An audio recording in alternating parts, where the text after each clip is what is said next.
नमस्कार मित्रों के प्रकरण 6 उष्मागति शास्त्र एना स्वाध्यायનું સોલ્યુશન આજે એનો ભાગ 3 ગઈકાલે મેં સોલ્યુશનનો ભાગ 2 ચલાવ્યો હતો.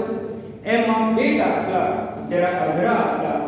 એક હતો 6.14 અને બીજો હતો 6.15. એટલે મિત્રો એ બંને દાખલાઓ બરાબર સમજી લેજો. છતાં પણ ન સમજણ પડે તો મને વોટ્સઅપ ઉપર જાણ કરજો. ફરીથી તમને હું ઓન લેક્ચર દ્વારા સમજાવીશ. હવે પ્રશ્ન નંબર 6.16 પેજ નંબર 185. અગાઉ પણ મેં ચર્ચા કરી હતી કે આપણે જે પ્રશ્નો જે છે, જે દાખલા છે એની રકમ પાઠ્ય ઉપર લખતા નથી. તમારી પાઠ્યપુસ્તકમાંથી એ રકમ કે દાખલાની રકમ કે પ્રશ્ન વાંચવાનો મિત્રો. થિયરીમાં બધું લખવાનું, પણ દાખલા ગણતી વખતે આપણે પેજ નંબર અને પ્રશ્ન નંબર લખીએ છીએ. તો 6.16 નિરાળી પ્રણાલી માટે આપણને નિરાળી પ્રણાલી આપી છે. નિરાળી પ્રણાલી, અને એ નિરાળી પ્રણાલી માટે ડેલ્ટા U બરાબર 0 આપ્યો છે. એટલે કે આંતરિક ઊર્જાનો ફેરફાર શૂન્ય છે. તો પછી એન્ટ્રોપી ફેરફાર કેટલો મિત્રો? આંતરિક ઊર્જા, આ એન્ટ્રોપી, એના પારિભાષિક શબ્દો, એના સંકેતો બરાબર સમજો. મેં તમને ગઈકાલે પણ ચર્ચા કરી. નિરાળી પ્રણાલી કોને કહેવાય? ઉષ્માની આપ-લે ન થાય,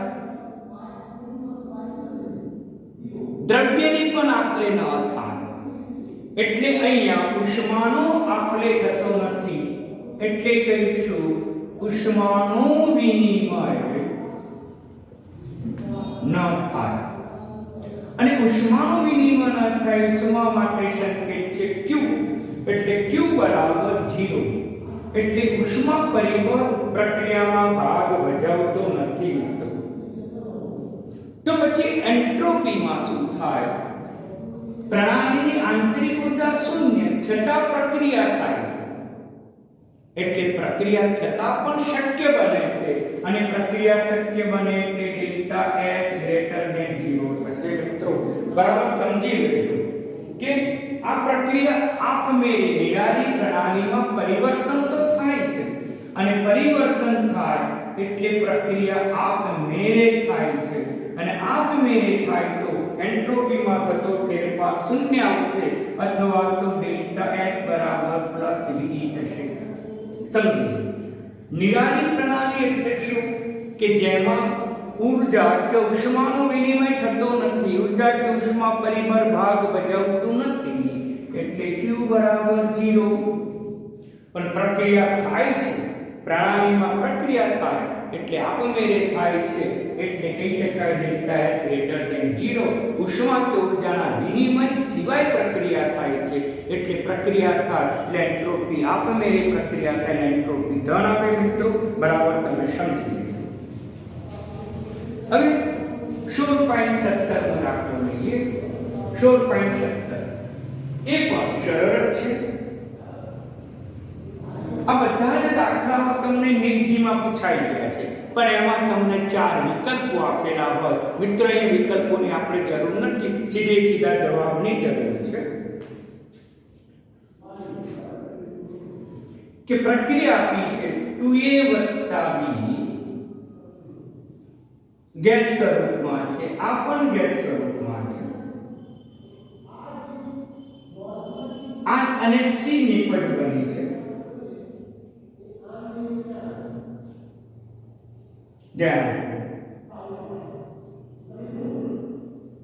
આ જે પ્રક્રિયા છે આપમેળે થાય, આવો પ્રશ્ન છે.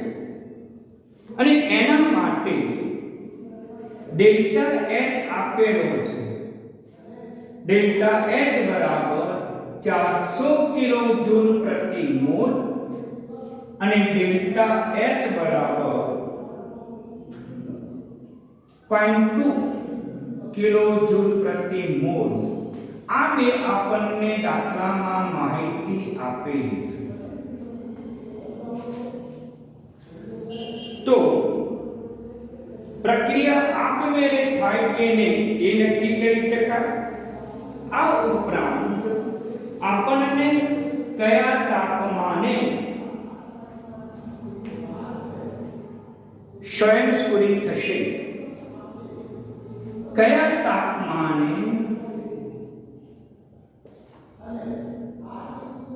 સ્વયંસ્ફુરિત થશે.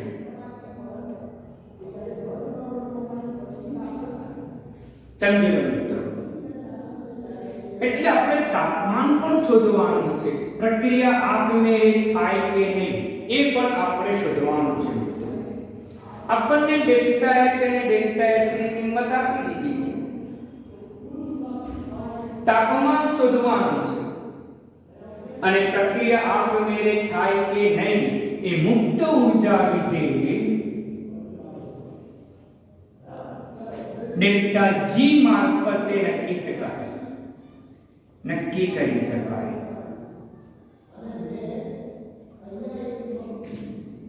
ડેલ્ટા G નું સૂત્ર છે delta H minus P delta S. આ સૂત્ર છે.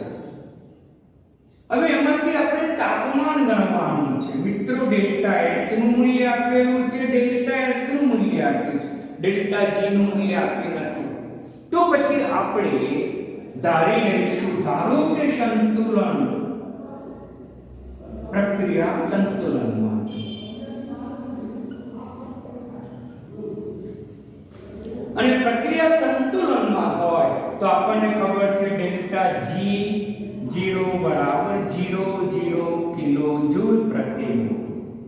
પ્રમાણિત લેવું હોય તો આપણે ઉપર બિંદુ મૂકીશું, ન મૂકો તો પણ ચાલે, આપણને સીધો જવાબ આપી શકે. હવે ધ્યાન આપો,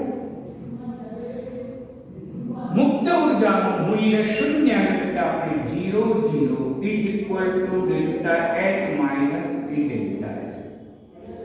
T ને કરતા બનાવો delta H minus delta S. delta H નું મૂલ્ય તમને આપી દીધું છે 400 કિલોજૂલ પ્રતિ મોલ અને delta S ની કિંમત આપી દીધી છે 0.2. એટલે મિત્રો 2000 કેલ્વિન તાપમાન થશે અને આટલા તાપમાને ડેલ્ટા G નું જે મૂલ્ય છે એ ડેલ્ટા G નું મૂલ્ય શૂન્ય થશે એમ પણ કહી શકાય. માટે પ્રક્રિયા આપમેળે થવા માટે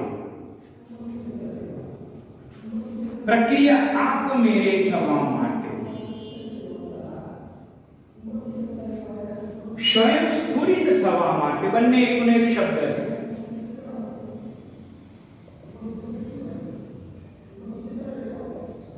ડેલ્ટા G લેસ ધેન 0 હોવું જોઈએ. ડેલ્ટા G લેસ ધેન 0 હોવું જોઈએ મિત્રો. એટલે કે આની કિંમત શૂન્ય હોવી જોઈએ. ડેલ્ટા S નું મૂલ્ય આપી દીધું છે, T નું મૂલ્ય આપણે શોધ્યું તો T કેટલો હોવો જોઈએ? તેથી T નું મૂલ્ય એટલે કે તાપમાનનું મૂલ્ય 2000 કેલરી થી વધુ હોવું જોઈએ. મિત્રો આ જવાબ આવશે. બરાબર સમજી લો.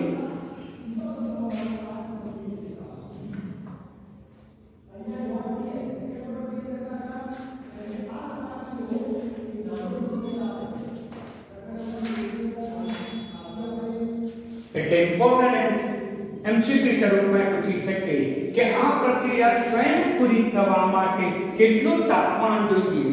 જો આટલું તાપમાન હોય તો ડેલ્ટા G શૂન્ય થાય, સંતુલન પ્રાપ્ત કરે. અને આપમેળે થવા માટે ડેલ્ટા G નું મૂલ્ય ઋણ થવું જોઈએ એટલે કે T નું મૂલ્ય ના કરતા વધુ હોવું જોઈએ. આપમેળે ન થાય એવું છે તો આપમેળે ન થાય તો પછી T નું મૂલ્ય આના કરતા ઓછું લેવું જોઈએ. પૂરક માહિતી આપમેળે ન થાય તો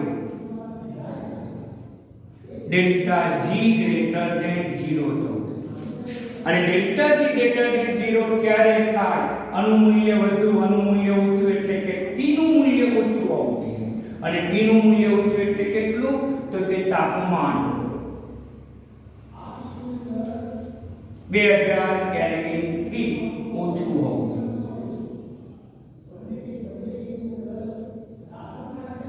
મિત્રો આ રીતે પણ તમને પૂરક દાખલો પૂછી શકે, એટલે બરાબર ધ્યાનમાં રાખો. સિમ્પલ છે દાખલા બધા. થિયરી કોન્સેપ્ટ ક્લિયર હોય તો તમે સરળતાથી દાખલો ગણી શકો. ફરીથી જોઈએ, આપણને પૂછ્યું છે કે આ પ્રક્રિયા આપી છે, આ માહિતી આપી છે, કયા તાપમાને સ્વયંસ્ફુરિત થશે. હવે સ્વયંસ્ફુરિત થાય, આપમેળે થાય તે માટે ડેલ્ટા જી મુક્ત ઊર્જા વિધેય નક્કી કરે. અને મુક્ત ઊર્જા વિધેય નક્કી કરવા માટે આપણને આ સૂત્રનો ઉપયોગ કરવો પડે. પરંતુ આમાં t નું મૂલ્ય શોધવું છે. આનું મૂલ્ય આપેલું છે, આનું મૂલ્ય આપેલું, ડેલ્ટા જી નું મૂલ્ય આપેલું નથી, આપણે ધારી લઈશું. ધારો કે પ્રક્રિયા સંતુલનમાં, અને સંતુલનમાં હોય તો ડેલ્ટા જી 0 આવશે, t નું તાપમાન આ થશે. આપમેળે થવા માટે ડેલ્ટા જી હંમેશા ઋણ હોવું જોઈએ, એટલે કે આ કિંમત ઋણ આવી જોઈએ. તો તાપમાનનું મૂલ્ય 2000 કરતા વધુ હોય તો આ મૂલ્ય ઋણ આવશે. કયા તાપમાને ન થાય તો ડેલ્ટા જી નું મૂલ્ય ધન આવવું જોઈએ, અને ધન આવવા માટે આનું મૂલ્ય ઓછું હોવું જોઈએ. આનું મૂલ્ય ઓછું હોવું જોઈએ, t નું મૂલ્ય ઓછું હોવું જોઈએ, એટલે કે 2000 કેલ્વિન થી એનું મૂલ્ય ઓછું હોવું જોઈએ. આમ તમને ત્રણ વિકલ્પો આપી શકે. પ્રક્રિયા સંતુલનમાં કયા તાપમાને હોય તો સંતુલનમાં 2000 છે. કયા તાપમાને પ્રક્રિયા પુરોગામી થાય, સ્વયંસ્ફુરિત થાય, આપમેળે થાય. એકની એક પરિભાષા છે, વિવિધ પરિભાષામાં બોલ્યો, અર્થ તો એક જ. આપમેળે કે સ્વયંસ્ફુરિત ક્યારે થાય? તાપમાનનું મૂલ્ય 2000 કેલ્વિન થી વધુ હોય ત્યારે. સ્વયંસ્ફુરિત ક્યારે ન થાય તો તાપમાનનું મૂલ્ય 2000 થી ઓછું હોય ત્યારે એ સ્વયંસ્ફુરિત ન થાય. હવે 16.18 નો જોઈએ. 16.18 નો દાખલો બરાબર સમજી લો કે 2Cl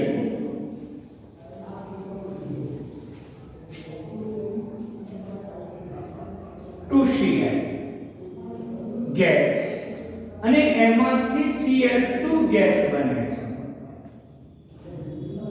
તો ડેલ્ટા H ની સંજ્ઞા અને ડેલ્ટા S ની સંજ્ઞા કઈ થાય? બિલકુલ સિમ્પલ વસ્તુ છે ભાઈઓ વિદ્યાર્થીઓ. અહીંયા બે ક્લોરીન હતા અને બે ક્લોરીનમાંથી Cl2 થયા. આ એક ગેસ, આ એક ગેસ, એક જ રિએક્શન છે. અહીંયા બંધ નિર્માણ થયું. કોની વચ્ચે બંધ રચાયો? તો કે ક્લોરીન ક્લોરીન વચ્ચે. આ બંને એક જ છે. અને બંધ નિર્માણ થી ઉષ્મા છૂટી પડે, ઉષ્માક્ષેપક પ્રક્રિયા થાય. આના કરતા વિરુદ્ધ વિચારો કરો. બંધ તોડવો હોય તો ઊર્જા આપવી પડે તો ઉષ્મા શોષક થાય. બંધના ખંડન કરવું હોય ઉષ્મા આપવી પડે, ઊર્જા છૂટી પડે. એટલે આની પ્રતિગામી પ્રક્રિયામાં ઉષ્માનું શોષણ થાય, પુરોગામી પ્રક્રિયા થાય અને હંમેશા બંધ નિર્માણ થાય એટલે ઉષ્મા છૂટી પડે, એટલે ઉષ્માક્ષેપક પ્રક્રિયા થાય. અને ઉષ્માક્ષેપક પ્રક્રિયા માટે ડેલ્ટા H નું મૂલ્ય માઈનસ થશે. ક્લિયર? આ યાદ રાખો, કેમિસ્ટ્રીનો મૂળભૂત સિદ્ધાંત છે કે બંધ તોડવો હોય ઉષ્મા ઊર્જા આપવી પડે, એટલે એ ઉષ્મા શોષક પ્રક્રિયા થાય. એનાથી વિરુદ્ધ બંધ બનવો હોય, બંધ નિર્માણની પ્રક્રિયામાં વખતે ઉષ્મા છૂટી પડે એટલે ઉષ્માક્ષેપક પ્રક્રિયા થઈ. આમ બંધ નિર્માણ એ ઉષ્માક્ષેપક પ્રક્રિયા છે. ડેલ્ટા H નું મૂલ્ય માઈનસ બન્યું. હવે આનું આવી ગયું ડેલ્ટા S ની સંજ્ઞા. તો અહીંયા Cl2 માંથી Cl2 માંથી Cl2 બને છે. અહીંયા એક કણ થયો, અહીંયા પણ એક કણ, તો અહીંયા એક કણ અથવા એક મોલ. કેટલા મોલ થયા? તો કે 2 મોલ થયા. કેટલા કણ થયા? 2 કણ. એટલે કણોની સંખ્યામાં ઘટાડો થયો, વ્યવસ્થામાં વધારો થયો. એટલે આ બે કણો અસ્તવ્યસ્ત હતા, તો અહીંયા બંને જોડાઈ જાય છે. એટલે આમ જાઓ તો અવ્યવસ્થામાં ઘટાડો થયો. એટલે કે નિપજો બને છે ત્યારે બે કણો અસ્તવ્યસ્ત ગતિ કરે છે, જ્યારે અહીંયા એક જ કણ બની જાય છે. એટલે અવ્યવસ્થામાં ઘટાડો થયો, અને અવ્યવસ્થામાં ઘટાડો થાય તો એન્ટ્રોપીનું મૂલ્ય શૂન્ય થાય. એટલે ડેલ્ટા S શૂન્ય કરતા નાનું થાય. એટલે ડેલ્ટા S નું મૂલ્ય તમને માઈનસ જવાબ પ્રાપ્ત થાય મિત્રો, ઋણ હોય. એટલે ડેલ્ટા S નું મૂલ્ય પણ ઋણ આવશે. એટલે આની સંજ્ઞા આવશે માઈનસ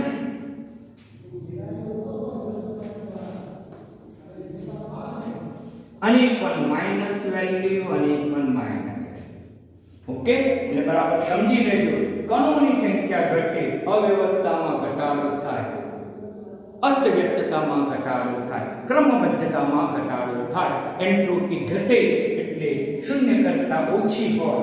એટલે મુક્ત ઊર્જા અને ડેલ્ટા S વચ્ચેમાં તફાવત છે. આમાં ડેલ્ટા S <0 પ્રક્રિયા થાય ને થાય, આમાં <0 પ્રક્રિયા ન થાય. બંનેના ચિહ્નો અલગ અલગ છે, એ વારંવાર તમને ધ્યાન દોરું છું. હવે પ્રશ્ન નંબર 16.19 2AB 2D પ્રક્રિયા માટે ડેલ્ટા U0 અને ડેલ્ટા H0 આપેલા છે. પ્રક્રિયા માટે ડેલ્ટા G ગણો અને પ્રાકથન કરો કે પ્રક્રિયા આપમેળે થશે.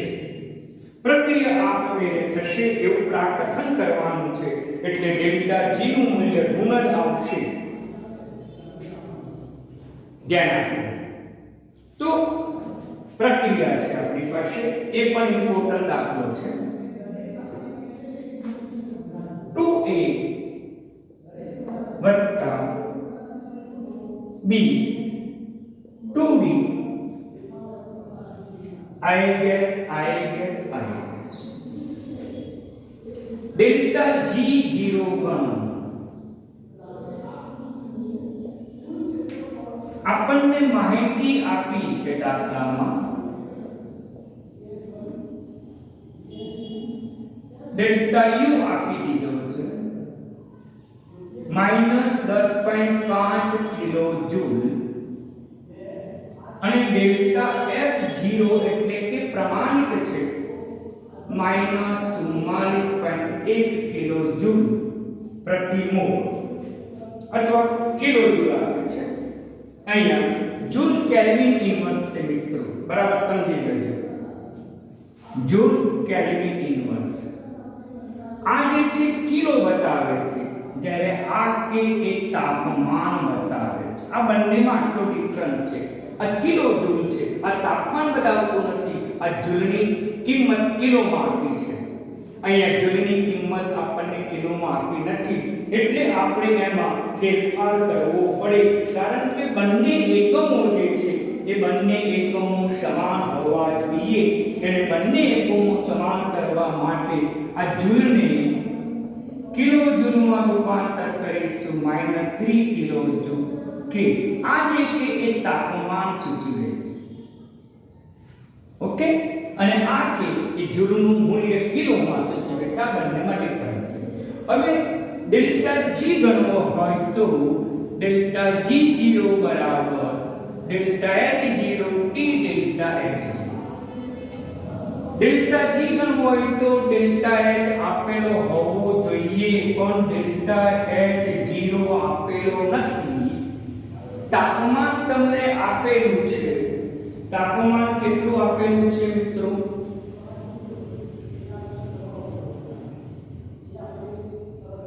તાપમાન તાપમાન તમને દાખલામાં આપેલું નથી તો આપણે 25 ડિગ્રી એટલે કે પ્રમાણિત તાપમાન સ્વીકારી લઈશું 298 કેલ્વિન તાપમાન લઈશું એટલે તાપમાન છે પ્રમાણિત 298 કેલ્વિન પ્રમાણિત તાપમાન છે દાખલામાં જ્યારે દાખલામાં તાપમાનની જરૂર હોય તાપમાન ન આપેલું હોય તો મિત્રો તાપમાન તરીકે આટલું સ્વીકારી લેવાનું હવે ડેલ્ટા H નથી આપ્યો T આપેલો છે ડેલ્ટા H 0 આપેલો તો ડેલ્ટા H ગણવા માટે આપણી પાસે સૂત્ર છે mgRT ડેલ્ટા U 0 આપેલો છે R તો અચળાંક છે T તાપમાન પણ આપેલું છે તો પછી સૌપ્રથમ તમારે ડેલ્ટા H ગણવું પડે અને એ ગણવા માટે ડેલ્ટા U ની જરૂર પડે આપેલો છે ડેલ્ટા N થી કાય આપેલો નથી ગણવો પડશે RY અચળાંક છે ઉર્જાનો એ પણ આપેલો છે T તાપમાન પણ આપેલું છે આ મૂલ્ય આપણને આપ્યું નથી એટલે પહેલા ડેલ્ટા Ng ગણવું પડે અને ડેલ્ટા Ng એટલે Np Nr આવા ગણતરીને અગાઉ ઘણી વખત તમને સમજાય છે તો પછી Np એટલે નિપજોના વાયુરૂપમાં કેટલા તો કે 2 પ્રક્રિયકોના વાયુરૂપ કેટલા તો કે 3 -1 તો પછી આની અંદર કિંમત મૂકી દો પ્રમાણિત છે એટલે -10.5 વત્તા -1 R નું મૂલ્ય કેટલું તો અહીંયા કિલો જૂલ ઊર્જાનો એકમ છે તો પણ આપણે અહીંયા કિલો જૂલ ઊર્જાનું મૂલ્ય લઈશું 8.314 ગુણાકારમાં 10⁻³ કિલો જૂલ મળે અને તાપમાન આપી દીધું છે 298 કેલ્વિન આનો તમે જવાબ શોધી શકો હું સીધું મૂકી દઉં છું -12.94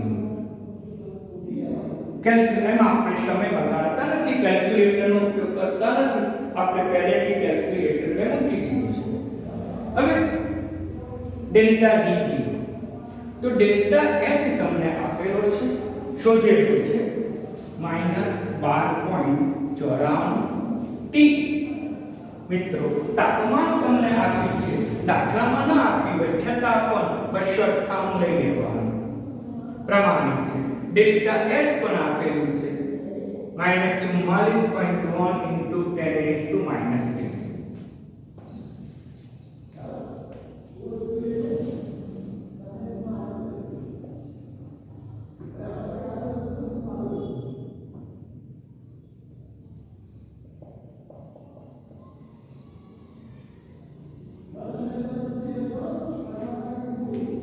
આનો ઉકેલ પણ આપણે સીધો લખી નાખું છું 0.16 કિલો જૂલ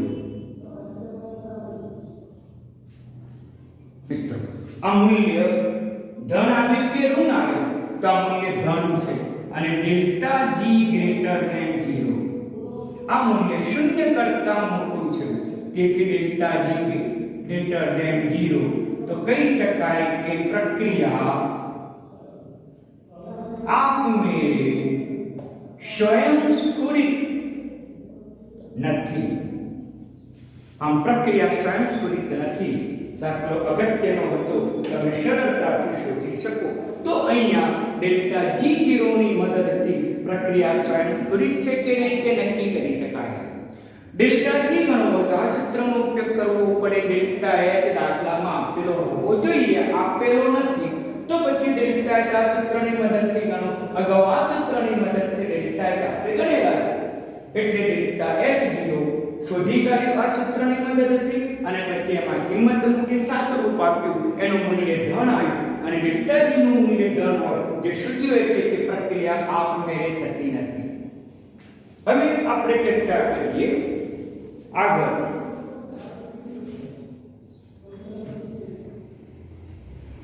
પ્રશ્ન નંબર 6.20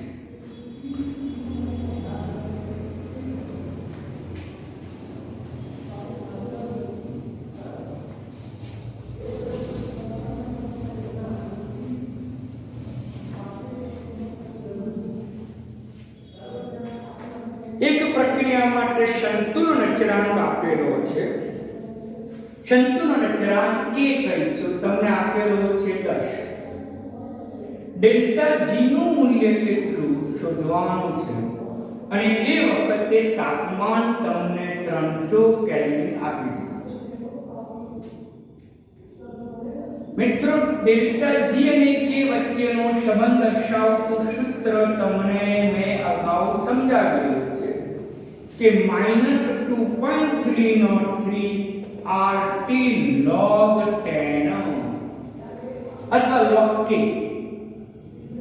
અહીં k ની કિંમત મૂકી દો, r ની કિંમત મૂકી દો. 2.303 r એ ઊર્જાનો એકમ છે. 8.314 જો તમે મૂકશો તો જૂલમાં એકમ આવશે. t કેટલો? તો કે 300 log 10. અને મિત્રો, તમને લોગેરિધમ આવડે છે કે નહીં એ મને WhatsApp ઉપર કહેજો. log 10 જો ના આવડે તો હું તમને લોગેરિધમ સમજાવીશ. log 10 એ 1.000 થાય એટલે 1 થાય. -2.3 8.314 300 આનું મૂલ્ય 1 થાય. 1 મેં મૂકી દીધું, કિંમત સીધી મૂકી દઉં છું. 5744.1 જૂલ અથવા તો 5.744 કિલો જૂલ. આ બેમાંથી તમે કિલો જૂલમાં પણ લઈ શકો અને જૂલમાં પણ લઈ શકો. હવે આગળ જો દાખલો ગણવો હોય તો ડેલ્ટા જી નું મૂલ્ય અહીંયા માઈનસ છે. તેથી કહી શકાય કે પ્રક્રિયા આપમેળે થાય, પ્રક્રિયા સ્વયંસ્ફુરિત થાય.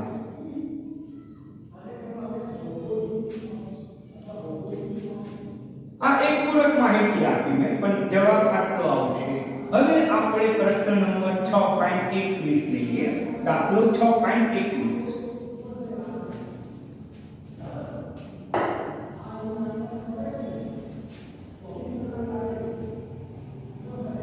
પહેલી પ્રક્રિયા છે એનો માટેની ઉષ્મી ગતિકીય સ્થિરતા પર ટીકા કરો. ટીકા કરો એટલે ટિપ્પણ કરવાની આપણે. પ્રક્રિયા આપમેળે થાય કે નહીં, ઉષ્મા શોષક કે ઉષ્માક્ષેપક છે, સ્થિરતા ઘટે કે સ્થિરતા વધે વગેરે.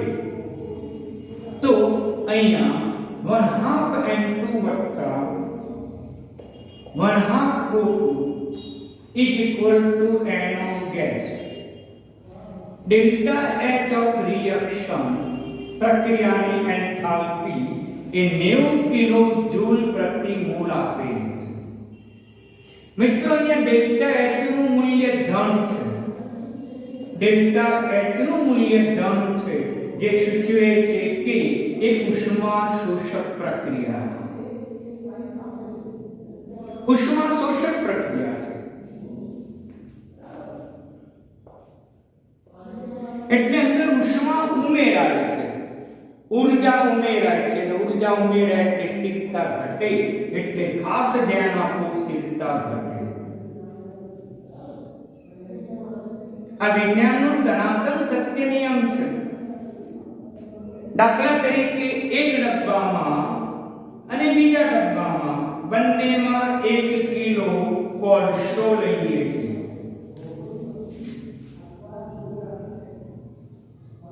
કોલસો લઈએ છીએ અને એમને એમ રાખીએ છીએ. આમાં આપણે ઉષ્મા ઉમેરીએ છીએ અને ઉષ્મા ઉમેરી એટલે મિત્રો શું થાય? એનું દહન થઈ જાય અને એનું દહન થાય તો પછી કોલસો રહેતો નથી. કોલસામાંથી રખ્યા બને, કોલસાની સ્થિરતા ઘટી ગઈ એમ કહી શકાય. હવે આગળ એનો વત્તા 1/2 O2 I gas NO2 gas delta HR minus 74 કિલોજૂલ પ્રતિ મોલ. અહીંયા ડેલ્ટા HR નું મૂલ્ય માઈનસ છે, જે સૂચવે છે કે ઉષ્માક્ષેપક છે. અને ઉષ્માક્ષેપક હોય એટલે એની સ્થિરતા વધે. અને સ્થિરતા ઘટે છે આ પ્રક્રિયામાં સ્થિરતા વધે. ઓકે મિત્રો, તો આ રીતે ટીકા કરી શકાય. અનિશ્ચિતતા ઘટે છે તેનો અર્થ એમ થયો કે એનો જે છે એ અસ્થાયી છે, પરંતુ એનો નું સ્થાયી છે. એટલે એનું માં આપમેળે રૂપાંતર થાય છે. આમાં એનો જે છે એ અસ્થાયી છે, જ્યારે એનો નું સ્થાયી છે. આવું પણ ટીકા અથવા તો ટિપ્પણ કરી શકીએ. પહેલાની પ્રક્રિયાની ટિપ્પણ ઉષ્મા શોષક પ્રક્રિયા, સ્થિરતા ઘટે, ઉષ્માક્ષેપક પ્રક્રિયા, સ્થિરતા વધે. એટલે એનો જે નિપજ બને છે એની સ્થિરતા ઓછી છે, જ્યારે એનો ટુ બને છે એની સ્થિરતા વધુ છે. આમ એનો માટે એનો ટુ સરળતાથી રૂપાંતર થાય એવું અર્થઘટન થાય. છેલ્લો દાખલો 22. એક પ્રમાણિત પરિસ્થિતિમાં 1 મોલ H2O બને છે ત્યારે પર્યાવરણમાં થતી એન્ટ્રોપીનો ફેરફાર ગણો.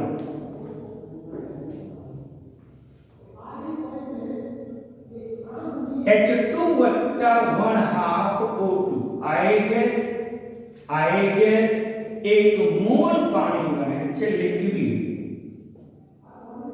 ત્યારે એની સર્જન ઉષ્મા કીધું છે. ફોર્મેશન સર્જન, પાણીનું સર્જન તેની મૂળભૂત પદાર્થો પ્રક્રિયકોમાંથી બને એટલે સર્જન પ્રક્રિયા તરીકે આપેલું છે -286 કિલોજૂલ પ્રતિ મોલ. તો એન્ટ્રોપી ફેરફાર ગણવાનો છે. મિત્રો, એન્ટ્રોપી ફેરફાર ગણવો હોય તો Q ભાગાકારમાં T, પરંતુ કોની એન્ટ્રોપી ફેરફાર શોધવાનો છે? પર્યાવરણની. એટલે ડેલ્ટા S પર્યાવરણ = Q પર્યાવરણ ભાગાકારમાં T. અહીંયા તાપમાન આપ્યું નથી તો મિત્રો કયું લઈશું? તો તાપમાન પ્રમાણિત 298 કેલ્વિન લઈશું. ધ્યાન આપો, અહીંયા પ્રક્રિયા કે પ્રણાલી ઉષ્માક્ષેપક પ્રક્રિયા બતાવે છે. એટલે 286 કિલોજૂલ ઉષ્મા મુક્ત કરે છે.